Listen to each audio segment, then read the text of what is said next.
بسم اللہ الرحمن الرحیم۔ بسم اللہ الرحمن الرحیم۔ السلام علیکم ورحمۃ اللہ وبرکاتہ۔ امید ہے آپ تمام احباب خیر و عافیت سے ہوں گے۔ آج ایم اے اسلامیات کے مضمون الدعوۃ والارشاد کا سبق نمبر 42 ہے، اور اس سبق کے اندر ہم جس عنوان کی تفصیل پڑھیں گے وہ ہے سنوسی تحریک کا پس منظر اور تعارف۔ اس سے پہلے چند اسباق میں ہم نے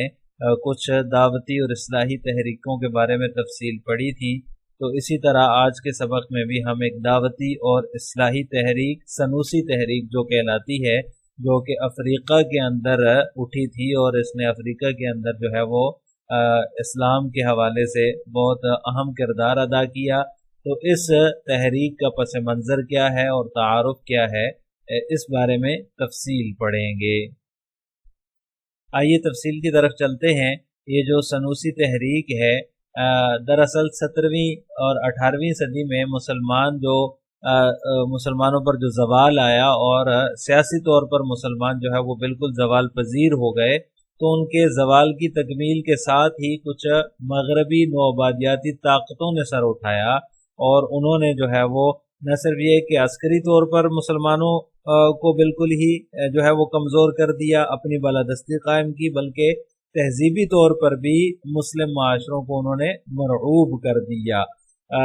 مسلم دنیا کے اندر جو ہے وہ ان کے اس طوفان کے مقابلہ کرنے کی سکت بالکل نہیں تھی۔ سیاسی، عسکری، تہذیبی اور سائنسی طوفان جو انہوں نے برپا کیا، مسلمان اس کے سامنے بالکل بے بس تھے۔ مسلمانوں کی بے بسی کی تاریخ کا ایک سنگین المیہ ہے، یعنی کہ یہ جو ان کے سامنے بالکل بے بسی تھی، یہ تاریخ کا ایک سنگین المیہ ہے، کیونکہ مسلم معاشرہ اس وقت جو ہے وہ بالکل زوال پذیر تھا، نہ سیاسی طور پر مضبوط تھا، نہ عسکری طور پہ تھا، اور نہ ہی تہذیبی طور پہ تھا، اور اس کے ساتھ ساتھ سائنسی طور پر بھی بالکل جو ہے وہ کمزور تھا۔ تو ہر اعتبار سے نوآبادیاتی طاقتوں کے سامنے مسلم معاشرہ بالکل بے بس تھا، کیونکہ مسلم معاشرے کے اندر عسکری طور پر اور تہذیبی طور پر اس کا مقابلہ کرنے کی بالکل بھی سکت نہیں تھی۔ جمود اور ملوکیت وغیرہ نے مسلم معاشرے کو بالکل کھوکھلا کر دیا تھا۔ مغرب کی جو سیاسی، عسکری اور تہذیبی برتری تھی، اس کے سامنے بالکل ہی مسلم معاشرہ جو ہے وہ بے بس تھا۔ تو اس وقت میں زوال پذیر مسلم معاشروں میں ایک ہی وقت میں اصلاحی تحریکیں شروع ہوئیں۔ مختلف دنیا اسلام کے اندر مختلف ممالک میں جو ہے وہ یہ تحریکیں شروع ہوئیں، جو کہ احیائی یا اصلاحی تحریکیں کہلاتی ہیں، اور ان تحریکوں نے جو ایک جو ہے وہ نظریاتی اور فکری لحاظ سے بالکل ہی جمود زدہ معاشرہ تھا مسلمانوں کا، اس کے اندر ایک ایسا ارتعاش پیدا کیا اور ایسی حرکت پیدا کی کہ آج تک دنیا کے ہر خطے میں ان تحریکوں کے جو ہے وہ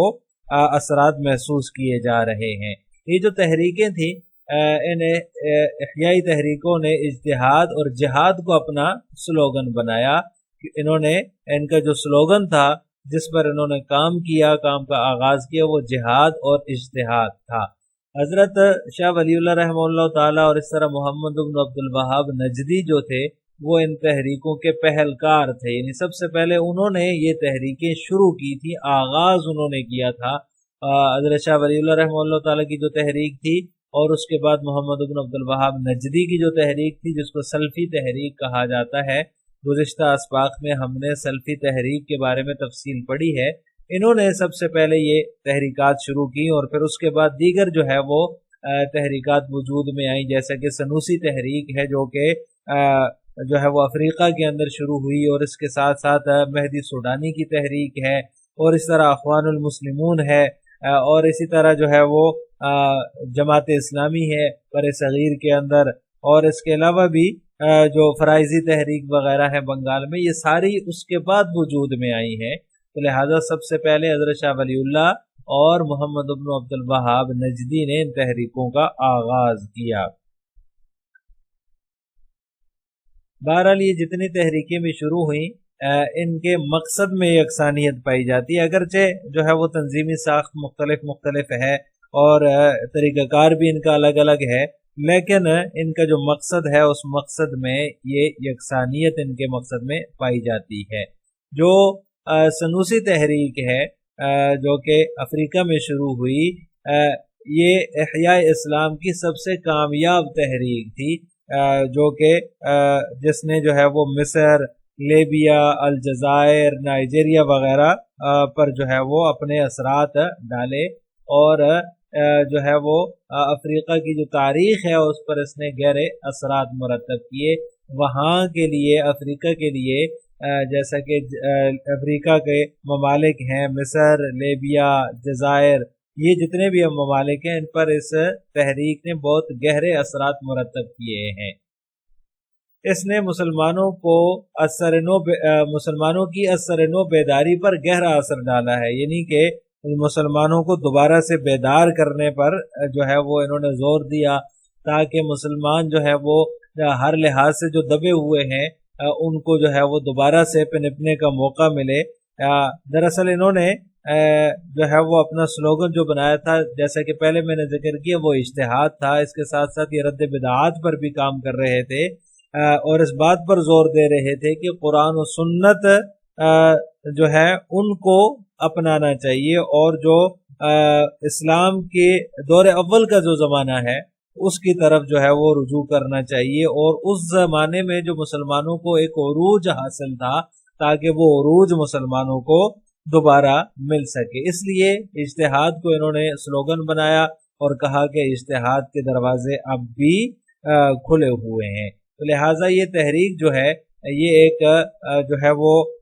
احیاء اسلام کی منظم گویا کہ ایک کوشش تھی۔ اس تحریک کے جو بانی ہیں وہ سید محمد السنوسی ہیں، جو کہ الجزائر میں پیدا ہوئے۔ تو وہاں سے انہوں نے جو ہے وہ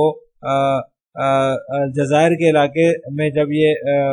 پیدا ہوئے، وہاں سے انہوں نے تعلیم حاصل کی، ابتدائی تعلیم انہوں نے وہیں حاصل کی، اور ابتدائی تعلیم کے بعد پھر یہ جو ہے وہ مزونہ کے اسلامی مراکز کی طرف تشریف لے گئے، جہاں انہوں نے مزید تعلیم حاصل کی۔ ان کے ذہن میں بچپن سے ہی تھا کہ امت مسلمہ دوسروں کی دست نگر بن کر رہ گئی ہے، اس کیفیت سے نکالنے کے لیے اپنے حصے کا کام کرنا چاہیے۔ یہ جو ہے شروع ہی سے ان کی گویا کہ ایک تربیت اس حساب سے ہوئی تھی، شروع سے ہی ان کے ذہن میں یہ تھا۔ جب انہوں نے مسلم معاشرے کے حالات دیکھے تو مسلم معاشرے کو اس جو ہے وہ کیفیت سے نکالنے کے لیے بچپن سے ہی ان کے ذہن میں جو ہے وہ اس طرح کے خیالات آتے تھے، اور اس کیفیت سے نکالنے کے لیے یہ اپنے حصے کا کام کرنا چاہتے تھے۔ 1804 میں فاس یونیورسٹی یہ چلے گئے، جہاں یہ تصوف سے منسلک ہو گئے، اور اسی دوران محمد بن عبد الوہاب نجدی کی جو تحریک ہے اس سے یہ متاثر ہوئے، یعنی کہ جب یہ فاس تشریف لے گئے، فاس یونیورسٹی میں تصوف سے منسلک ہونے کے بعد جب انہوں نے محمد بن عبد الوہاب نجدی کی تحریک کو دیکھا تو اس سے یہ بڑے متاثر ہوئے۔ تو اسی کے اثرات ان کی جو سنوسی تحریک ہے اس پر بھی نظر آتے ہیں۔ پھر یہ 1818 میں فریضہ حج انہوں نے ادا کیا، اور پھر اس کے بعد یہ مصر گئے، اور پھر 1832 میں مکہ دوبارہ تشریف لے گئے، جہاں یہ 1840 تک مقیم رہے، وہاں انہوں نے قیام کیا، یعنی کہ 1818 میں فریضہ حج ادا کیا پہلے، پھر اس کے بعد یہ 1831 میں یہ مصر گئے ہیں، اور پھر 1832 میں دوبارہ جو ہے وہ مکہ معظمہ کی تشریف لے گئے، جہاں انہوں نے 8 سال قیام کیا ہے، اور وہاں یہ جو ہے وہ انہوں نے جو ہے وہ تصوف سے منسلک ہوئے۔ 1840 تک انہوں نے وہاں قیام کیا، اور تصوف کے سلسلہ ادریسیہ سے منسلک ہو گئے۔ وہیں قیام کے دوران حالات کے گہرے مطالعے کے بعد انہوں نے تحریک کے آغاز کا فیصلہ کیا، یعنی کہ مکہ مکرمہ کے اندر انہوں نے تحریک کے آغاز کا فیصلہ کیا، جو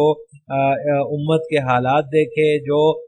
جو ہے وہ مسلمانوں کے حالات دیکھے، تو ان حالات کا گہرا مطالعہ کیا، اس کے بعد جو ہے انہوں نے تحریک چلانے کا فیصلہ کیا، اور وہیں سے پھر اپنی تحریک کا آغاز کر لیا۔ 1837 میں مکہ مکرمہ کے اندر انہوں نے پہلا زاویہ قائم کیا، زاویہ یعنی کہ خانقاہ قائم کی، کیونکہ یہ جو ہے وہ تصوف سے منسلک تھے، تو سب سے پہلے انہوں نے جو ہے وہ مکہ مکرمہ کے اندر جو ہے وہ ایک زاویہ قائم کیا تاکہ وہاں لوگوں کی اصلاح کا کام کیا جا سکے، اور پھر وہاں سے جب یہ روانہ ہوئے تو روانہ ہونے سے پہلے ہی انہوں نے جو ہے وہ سنوسی تحریک کے مرکز کے بارے میں سوچنا شروع کر دیا۔ تو 1840 میں مکہ سے جب یہ مصر پہنچے تو مختلف شہروں میں انہوں نے قیام کیا ہے۔ 3 مہینے انہوں نے جو ہے وہ بلاق میں قیام کیا، بعد ازاں پھر یہ ترپولی چلے گئے، وہاں انہوں نے جو ہے وہ قیام کیا، اور پھر جو ہے وہ سنوسی تحریک کا مرکز انہوں نے بنغازی میں قائم کیا۔ بنغازی ایک لیبیا کا صحرائی شہر ہے، وہاں جا کر انہوں نے جو ہے وہ سنوسی تحریک کا مرکز بنایا۔ چونکہ ایک ساحلی علاقہ ہے اور جو سنوسی تحریک کے قائدین تھے ان کی حکمت عملی سے جو ہے انہوں نے اس مقام کو منتخب کیا، خاص حکمت عملی کی ہی وجہ سے اس جگہ کا انتخاب کیا، اور جو افریقہ کے علاقے تھے اور جو ہے وہ ان تمام علاقوں سے ان کا رابطہ بھی برقرار رہے، اور ہر قسم کی جو ہے وہ مغربی طاقتوں کی پہنچ سے بھی یہ دور رہیں، تو اس لیے انہوں نے بنغازی کا انتخاب کیا۔ پھر 1856 میں انہوں نے جو ہے وہ سنوسی تحریک کا مرکز سیاسی اور جغرافیائی اہمیت کے پیش نظر جغبوب منتقل کر دیا۔ یہ جغبوب بھی ایک جو ہے وہ لیبیا کا شہر ہے، اور یہ تجارتی راستوں کا مرکز ہے، اور جو ہے وہ عالمی طاقتیں جو ہیں ان کی جو ہے وہ پہنچ سے بھی اس وقت یہ دور تھا، تو اس وجہ سے انہوں نے پھر بنغازی سے سنوسی تحریک کا مرکز اٹھا کر جغبوب منتقل کر دیا۔ جغبوب منتقلی کے 3 سال بعد ان کی وفات ہوئی ہے 1859 کے اندر، وہاں پھر یہ جو ہے وہ فوت ہوئے ہیں، اور وہیں جغبوب یونیورسٹی کیمپس کے اندر ہی ان کی تدفین ہوئی ہے۔ پھر ان کی وفات کے بعد ان کے جو بیٹے ہیں وہ اس تحریک کے سربراہ مقرر ہوئے۔ مہدی السنوسی جو تھے وہ ان کی وفات کے بعد جو ہے وہ سنوسی تحریک کے امیر مقرر ہوئے، سربراہ مقرر ہوئے، اور پھر جب جو ہے وہ یہ سربراہ مقرر ہوئے ان کے بیٹے، تو اس جو ہے وہ ان کی قیادت میں تحریک کے جو کام تھے ان میں وسعت پیدا ہو گئی، اور انہوں نے پھر جو ہے وہ بہت ہی ترقی کی، اور دیگر جو علاقے تھے ان پر بھی اس تحریک کا گہرا اثر ہوا، اور وہاں تک ان کے جو ہے وہ زاویے جو تھے، جو خانقاہیں تھی، اور دور دور علاقوں تک پھیل گئیں، گویا کے کاموں میں بہت ہی وسعت آ گئی تھی۔ اور پھر اس کے بعد مہدی السنوسی کی وفات کے بعد سید احمد شریف السنوسی اس کے سربراہ مقرر ہوئے، اور یہ تیسرے سربراہ ہیں، اور جو ہے یہ پھر جو سنوسی تحریک کے بانی ہیں ان کے بیٹے کی وفات کے بعد یہ اس تحریک کے سربراہ بنے۔ سنوسی تحریک نے عالم اسلام کو پیش آنے والے ہر مسئلے پر توجہ دی ہے، اور ہر مسئلے کو جو ہے وہ انہوں نے حل کرنے کی کوشش کی ہے، عالمی سازشوں کا انہوں نے مقابلہ کیا، اور جو ہے وہ ہر مرحلے پر جو مسلمانوں کی معاونت ہو سکتی تھی انہوں نے کی ہے، اور ہر مسئلے پر جو ہے انہوں نے توجہ دی ہے۔ سنوسی اتحاد عالم اسلام کے پرجوش داعی اور حامی تھے، یعنی کہ یہ چاہتے تھے کہ عالم اسلام جو ہے وہ ایک ہو جائے، اور اتحاد عالم اسلام کو کہ بالکل یہ پرجوش حامی تھے اور پرجوش داعی تھے، دوسرے لوگوں کو، دوسری تحریکوں کو یا دوسرے ممالک کے بادشاہوں کو بھی یہ اکٹھا کرنا چاہتے تھے۔ استعماری طاقتوں کی سازشوں پر یہ بڑے بے چین تھے، جن میں سے ایک سازش عرب نیشنلزم بھی ہے، اس کے بھی یہ خلاف تھے، اور اس کے خلاف بھی انہوں نے آواز اٹھائی تھی، کیونکہ عرب نیشنلزم جو ہے یہ دراصل خلافت عثمانیہ کے خلاف ایک استعماری طاقتوں کی سازش تھی، جس کے خلاف انہوں نے آواز اٹھائی ہے۔ ترکوں کا انہوں نے ساتھ دیا ہے، اور علامہ اقبال نے بھی ان کی تحسین کی ہے، اور انہوں نے اپنے اشعار میں ان کو سراہا ہے۔ یہ ایک شعر ہے علامہ اقبال رحمہ اللہ کا، انہوں نے کہا کیا خوب امیر فیصل کو سنوسی نے پیغام دیا،